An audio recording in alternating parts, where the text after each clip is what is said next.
Entre deux mers, qui disait entre deux mers, bien sûr, entre la flaque d'eau de Bouvant et la mare des Bénonnières. Et la Vallière, pour naviguer, c'est pour un marin d'eau douce, un scaphandrier d'eau de vaisselle, un amiral de bateau lavoir. Ah, pour ça, ils en ont des lavoirs ici. C'est tout sans soif. Sur un trombant, on descendait à la cale, boire quelques verres de rhum pour se donner du courage. À Tréconnard, on descend à la Cambe. Chez le Robert, un sacré bonhomme pour oublier le paysage. Oh, ça tente bien quelquefois. La houle est dure, mais les brisants, les coups de vent, l'océan me manque. Et Moulinsart est bien loin, Tintin. Tonnerre de Brest et Typhon du Revermont. Pourquoi ce mérinos mal payé, ce bougre d'Estrée de Cornichon de Trifon nous a débarqué dans cette région? 1000 milliards de mille sabords, je quitte ce pays de moule à gonfle, je retourne en mer.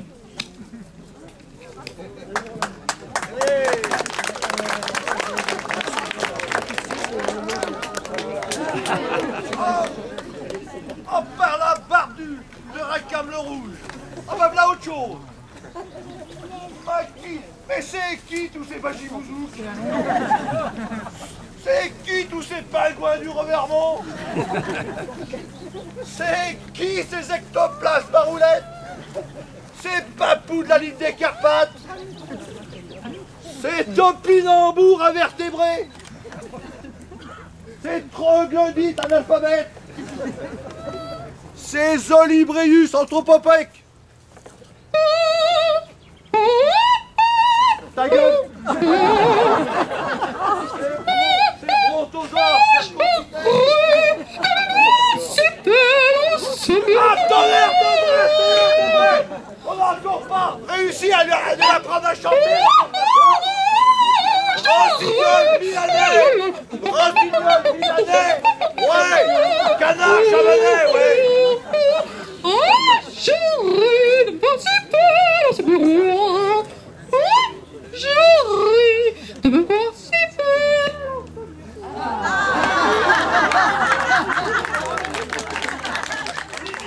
Ça me regarde foutre au ravin! Oh! Crétin des Alpes! Astronaute d'eau douce! Bougre de soif interplanétaire! D'accord!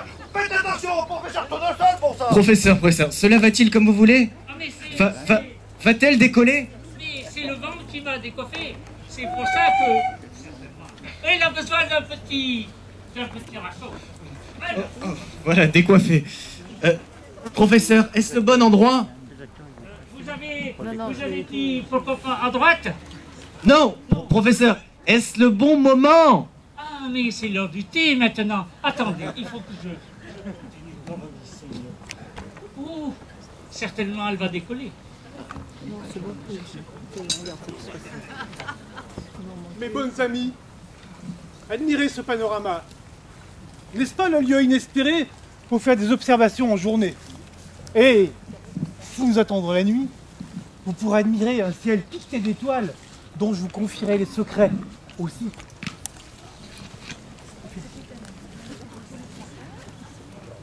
Mais je crois que, cher ami, que vos secrets sont éventés, car je pense que nous ne sommes pas seuls. Mais, bonjour jeune homme, que faites-vous là, dans cet accoutrement, avec cet étrange personnage? Bonjour monsieur. Cet étrange personnage est mon ami le professeur Tournesol. Il a mis au point une fusée que vous pouvez voir ici.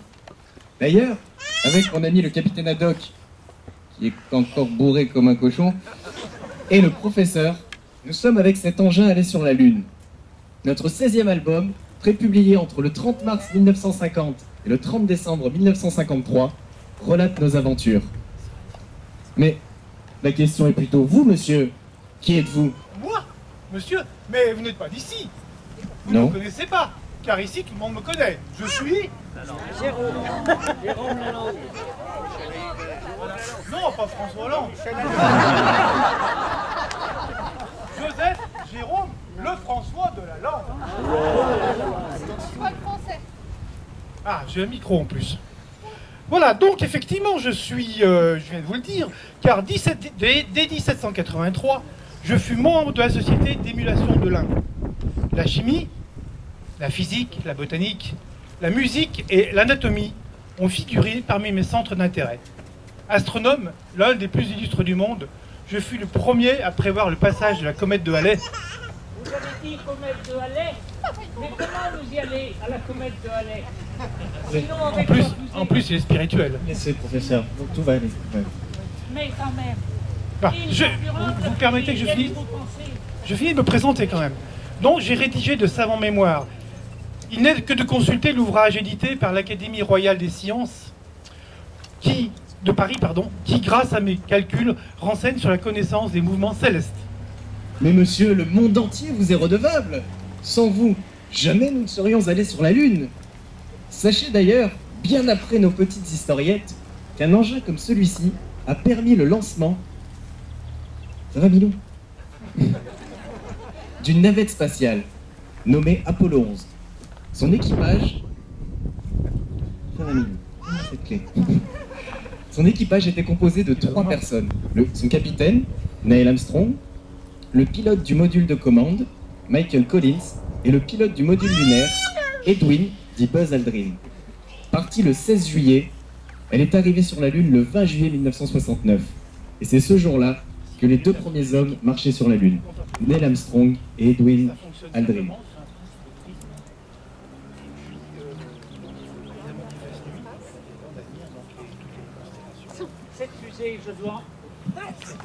Cette fusée, je dois encore la vérifier. D'ailleurs, il y a une aile qui vient de tomber.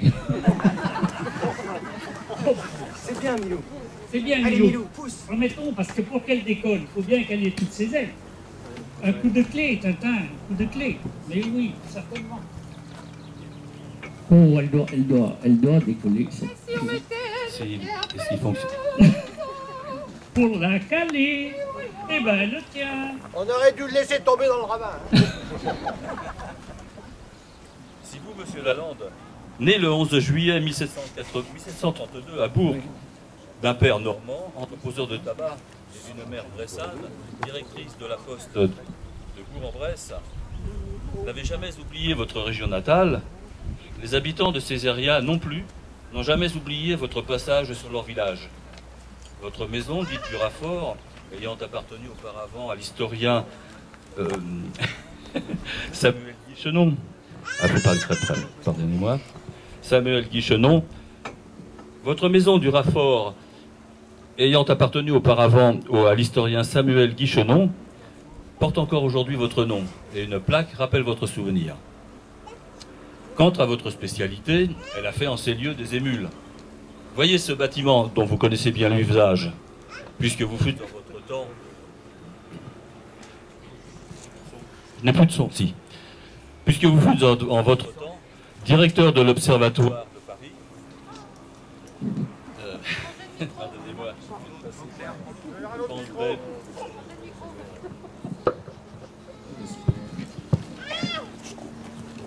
Voilà.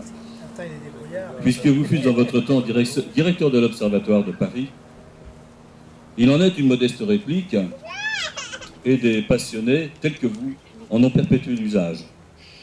Ils ont fondé une association en 1966, l'Association astronomique de l'Ain, AAA. Son fondateur, M. de la Cotardière, et avec pour objectif de rassembler les concernés de 7 à 77 ans. 7 à 77 ans, monsieur Tintin, cela vous dit quelque chose, n'est-ce pas? C'est en 1975 que des pourparlers engagés avec la municipalité de Ramas aboutissent à la cession d'un terrain de 495 mètres carrés, ici même, au lieu dit La Montagne. Facilement accessible par la route presque toute l'année, l'isolement à 600 mètres d'altitude permet à ce lieu d'éviter les nuisances des éclairages urbains et donc de bénéficier d'une bonne observation céleste. Le permis de construire obtenu, le travail d'une équipe de bénévoles efficace a favorisé l'inauguration de ces locaux le 16 septembre 1978 par le préfet de l'Ain et à l'époque il s'appelait M. Roger Ninin.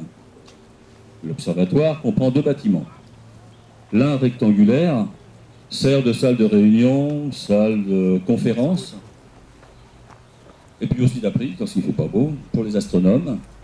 L'autre bâtiment, circulaire, il est recouvert d'une coupole en tôle, abrite en son centre un télescope de type Newton. Il a une ouverture de 310 mm et il est installé sur une monture équatoriale. Tout cet ensemble a été fabriqué et conçu par les membres de l'association. En fait, ce bâtiment constitue l'observatoire proprement dit. Après le groupe de Bourg-en-Bresse, en 1980, se crée celui de Yonah, lequel, en 1998, se déplace à Nantua, ville dans laquelle réside la majorité de ses membres. Et, en cette même année, un nouveau groupe voit le jour à Saint-Marcel-en-Dombes. En 1997, un groupe d'une vingtaine de jeunes de 8 à 14 ans suit les cours dispensés par des adultes. Pardon. De 1991 à 1994, une nouvelle salle de réunion sera construite sur un terrain attenant au premier. Nous sommes aujourd'hui. Monsieur Lalande, l'astronomie reste vivante. Elle lui vous doit beaucoup et nous lui souhaitons encore de bonnes nuits. Merci, je vais dire juste 2 mots sur cette lunette ancienne. C'est une véritable lunette, bien évidemment, qui date du 19e siècle. Objectif 100 mm, focale 1500 mm. C'est une monture de type équatorial. Cette lunette était la propriété de l'évêché de Bollay. Elle a été utilisée par le laboratoire de physique du petit séminaire de Meximieux dans la première partie du XXe. Ensuite, elle a servi pour l'observation au collège Lamartine de Bollay. Depuis 1981, elle est la propriété de l'association astronomique de l'Ain, qui n'utilise que pour les expositions. Donc voilà, et vous pouvez vous prévenir tout à l'heure l'approcher, pas trop toucher, mais regardez de près. C'est très intéressant.